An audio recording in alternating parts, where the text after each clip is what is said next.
So hello everyone, मेरा नाम है मयंक और आप सभी का स्वागत करते हैं हिस्ट्री के एक और नए लेक्चर में। तो आपको पता होगा लास्ट टाइम मैंने पैलियोलिथिक एज कर लिया था। तो मैंने आपको बताया था कि जो हमारा स्टोन एज है वो डिवाइडेड है 3 पार्ट में। पहला था पैलियोलिथिक एज जो मैंने कर दिया था। आज हम बात करेंगे मीज़ोलिथिक एज की। मीज़ोलिथिक एज जिसको हम बोलते हैं मिडिल स्टोन एज या फिर मध्य पाषाण काल। उसके बाद एक और पार्ट बचेगा जिसको हम बोलते हैं नियोलिथिक एज। नियोलिथिक एज जो हमारा क्या होता है, नियो पाषाण काल होता है। चलिए, तो आज हम करेंगे मीज़ोलिथिक एज जिसको हम बोलते हैं मध्य पाषाण काल। तो चलिए शुरू करते हैं। चलिए मीज़ोलिथिक एज को देखते हैं, मध्य पाषाण काल इसको हिंदी में बोलते हैं। अगर मैं इसका अर्थ बताऊं तो देखो, मीज़ो मीज़ो मीज़ो और लिथिक ये दो शब्दों से मिलकर बना है। ठीक है, मीज़ो का क्या मतलब होता है, देखो मीज़ो का मतलब होता है मिडिल। क्या होता है? मिडिल। मिडिल। लिथिक का क्या मतलब होता है? स्टोन। तो इस तरीके से क्या बन जाएगा, ये क्या बन जाएगा? मिडिल स्टोन एज, यानी कि मध्य पाषाण काल। ठीक है, मध्य पाषाण काल। आइए इसका टाइम पीरियड देखते हैं। 12,000 BC से 7,000 BC, 12,000 BC से 7,000 BC। आपको याद होगा कल मैंने क्या पढ़ा था? कल मैंने पढ़ा था पैलियोलिथिक एज। तो पैलियोलिथिक एज का टाइम पीरियड कितना था? 5 लाख BC से 5 लाख BC से कितना था? 10,000 BC। 10,000 BC ये ओल्ड था, और नए वाले में मैंने कितना कराया था? 12,000 BC। ठीक है, तो ये तो मैंने पैलियोलिथिक एज की बात की थी। आज बात करते हैं टाइम पीरियड किसका, जो हमारा मीज़ोलिथिक एज है उसका। तो 12,000 BC से 7,000 BC। अच्छा, इसको डिस्कवर किसने किया था? तो इसको डिस्कवर किया था सीएल कार्लाइल ने। सीएल कार्लाइल ने कब? 1867 एडी में। सीएल कार्लाइल ने 1867 एडी में इसको जो है डिस्कवर किया था। ठीक है, दो चीज़ें हमें पता चल गई। मीज़ोलिथिक एज का टाइम पीरियड कितना है? 10,000 BC से 12,000 BC से 700 BC। अगर कहीं 10,000 BC टू 700 BC लिखा है तो वो भी सही है, गलत नहीं माना जाएगा। ठीक है, चलिए आगे बढ़ते हैं अगली स्लाइड पे। अब देखिए यहाँ पे अगली बात है। अब हम कुछ फैक्ट देखेंगे कि इस जो है काल में क्या क्या होता है। ठीक है, कुछ छोटे छोटे फैक्ट्स हैं। तो चलो शुरू करते हैं। देखो सबसे पहले हम बात करेंगे कि हुआ क्या, एंड देन हम बात करेंगे एविडेंस की, इसका एविडेंस मिला कहाँ। ठीक है, तो देखो starting of animal husbandry. Animal husbandry जिसको हम पशुपालन बोलते हैं, तो पशुपालन की शुरुआत होती है। तो अब इसका एविडेंस कहाँ मिलता है हमको? एक मिलता है Azamgarh. Sorry, let me check कि ये आजमगढ़ ही है। ओके, तो ये रॉन्ग लिख गया यहाँ पर। It is not Azamgarh, it is Adamgarh. ठीक है, आदमगढ़। ये एकदम नया डिस्कवर्ड साइट है। आप लोगों ने बागौर सुना होगा, बट आदमगढ़ नहीं सुना होगा। ये एकदम नई डिस्कवर्ड साइट है। ठीक है, अभी जल्दी ही डिस्कवर्ड हुई है आदमगढ़। ठीक है, आदमगढ़। तो देखो ये आदमगढ़ कहाँ पर पड़ता है? एमपी में। तो आदमगढ़ में हमको पशुपालन के साक्ष्य मिलते हैं, और फिर हमको बाघौर राजस्थान में भी साक्ष्य मिलते हैं। तो इन दोनों में जो भी आपका आ जाएगा वही आपका आंसर हो जाएगा। चलिए आगे बढ़ते हैं। अब देखिए यहाँ पर अगला अगला पॉइंट है कि पहला पाला गया जानवर कौन सा था? फर्स्ट डोमेस्टिकेटेड एनिमल, उसका क्या एविडेंस मिलता है?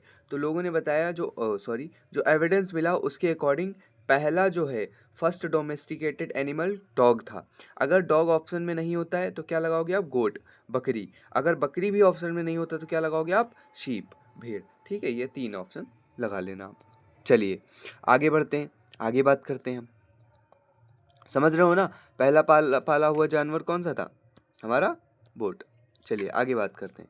अब बात करते हैं यहाँ पे स्टार्टिंग ऑफ वर्शिप की। जो हमारी पूजा होती है उसकी शुरुआत होती है। पूजा की शुरुआत होती है, किसकी पूजा होती है? मदर गॉडेस की। यहाँ पर किसकी पूजा होती है? मातृ देवी की। मातृ देवी की यहाँ पर पूजा होती है, मदर गॉडेस की। ठीक है, चलो आगे बढ़ते हैं। अब बात करते हैं यहाँ पे अगली कि मेथड ऑफ क्रीमेशन स्टार्टेड।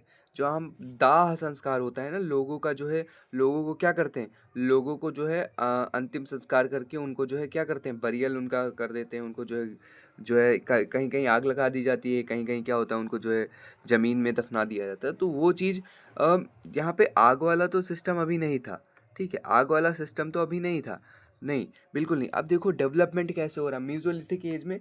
आपको पता होगा कि जब हमने पैलियोलिथिक एज पढ़ा था तो उसमें क्या हो रहा था, लोग लोग जो है फूड गैदरिंग नहीं कर पा रहे थे, लोग जो है खाना नहीं खा पा रहे थे, है ना, खाने के लिए उन्होंने पत्थर बनाए, है ना, पत्थर से हथियार बनाए। लेकिन आप देखो सिर्फ 2-4 हज़ार BC के बाद ही, मतलब 2-4 हज़ार साल बाद जो है क्या होता है, यहाँ पर एनिमल हस्बेंड्री का शुरुआत हो जाता है। लोग कुत्ता पालने लगते हैं, लोग पशुपालन करने लगते हैं, और लोग ना लोगों को दाह संस्कार भी करने लगते हैं। तो देखो फर्स्ट ह्यूमन स्केलेटन हमको कहाँ पे मिला था, हथनौरा में मिला था, ठीक है, हथनौरा MP में हमको पहला ह्यूमन स्केलेटन मिला, हमका इसको क्या एविडेंस मिला, काहे का, मेथड ऑफ क्रिमेशन का, जो स्टार्ट हुआ था कब, मीज़ोलिथिक एज में। ठीक है, आपको समझ में आ गया होगा। आगे बढ़ते हैं, देखिए आगे बढ़ते हैं। बोल रहा है कि human started living in one place. अब देखो मैंने आपको बताया था लास्ट टाइम, जो है पैलियोलिथिक वाले लोगों का काम क्या था, फूड जो है हंटिंग करते थे, और थोड़ा बहुत जो है फूड गैदरिंग करते थे। अभी लोग क्या कर रहे हैं, यहाँ एक जगह रहना शुरू कर दिया है। अच्छा, अगर इन्होंने एक जगह रहना शुरू कर दिया तो क्या वो फूड गैदरिंग नहीं करेंगे, तो वो लार्ज स्केल पे फूड गैदरिंग भी करते थे, फूड कलेक्शन भी करते थे। तो देखो सराई नहर यूपी, यूपी के जो एक सराई नहर है, यूपी में एक प्रतापगढ़ करके जगह है, प्रतापगढ़, ठीक है, तो वहाँ पर जो है सराई नहर का जो है हमको एविडेंस मिलता है। ठीक है, आगे बात करते हैं महादहा, महादहा, महादहा में भी हमको एविडेंस मिलता है, किसका, ये परमानेंट रेसिडेंट्स का, परमानेंट रेसिडेंट्स का। ठीक है, चलिए आगे बढ़ते हैं।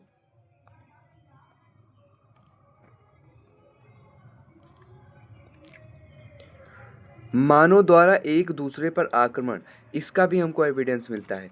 जो मानव होता है, जो ह्यूमन होता है, वो एक दूसरे पर क्या करता है, एक दूसरे पर आक्रमण करता है, मतलब युद्ध होता है। थोड़ा इसको भी हमको क्या मिलता है, एविडेंस मिलता है। कहाँ पर, सराय नहर यूपी। सराय नहर कहाँ है, प्रतापगढ़ में। आपने सुना होगा प्रतापगढ़ का नाम, यूपी में एक जिला है, तो प्रतापगढ़ में सराय नहर पड़ता है, वहाँ पर इसका एविडेंस हमको मिलता है, काहे का, एक दूसरे पर आक्रमण का। ठीक है, चलिए आगे बढ़ते हैं।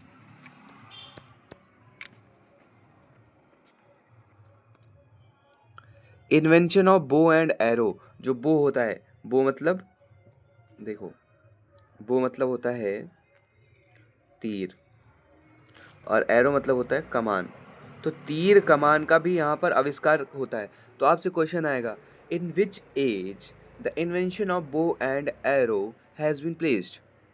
तो किस एज में हमारा invention of bow and arrow हो जाता है, तो वो हो जाता है मीज़ोलिथिक एज में। क्या लगाओगे, मीज़ोलिथिक एज में हमारा बो एंड एरो का जो है क्या हो जाता है, इन्वेंशन हो जाता है। ठीक है, अच्छा आज की लास्ट स्लाइड देखो क्या बोल रहा है, देखो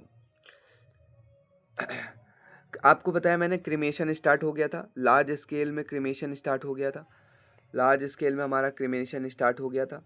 तो कहाँ, इन दमदमा यूपी, दमदमा है एक जगह यूपी में, okay sorry, so I forgot, Damdama है प्रतापगढ़ में। ठीक है, Damdama, let me check, let me check, या दमदबा है प्रतापगढ़ में। ठीक है, प्रतापगढ़ में दमदबा है, ना कि हमारा ये क्या बोलते हैं, जो ये चीज़ है ये हमारा प्रतापगढ़ में नहीं है। ठीक है, दिस इज़ रॉन्ग। ओके, आगे देखो, तो क्या हो रहा है यहाँ पे, प्रतापगढ़, दमदमा एक जगह है, दमदमा यूपी में एक जगह है दमदमा। तो दमदमा में हमको क्या मिलता है, हमको दमदमा में जो है क्रेमेशन के लार्ज स्केल में एविडेंस मिलते हैं। लार्ज स्केल में एविडेंस मिलना यानी कि थोड़ी भारी मात्रा में, बड़ी मात्रा में। देखो यहाँ पर टोटल बॉडी काउंट हमको मिलता है 41।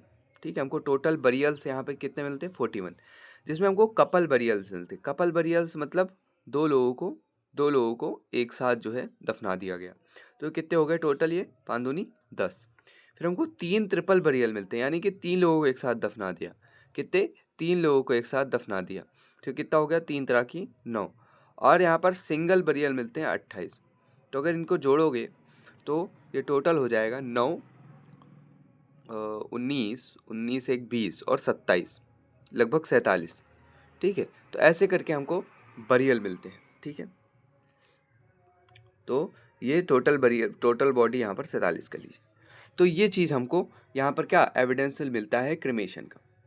तो आज बस हमको हमारा मीज़ोलिथिक ख़त्म हो गया है। देन कल हम करेंगे न्योलिथिक एज, जिसको हम बोलते हैं नवपाषाण काल या फिर न्यू स्टोन एज। वहाँ बहुत सारी चीज़ें होंगी क्योंकि वहाँ पर ह्यूमन का डेवलपमेंट बहुत ज़्यादा हो गया है।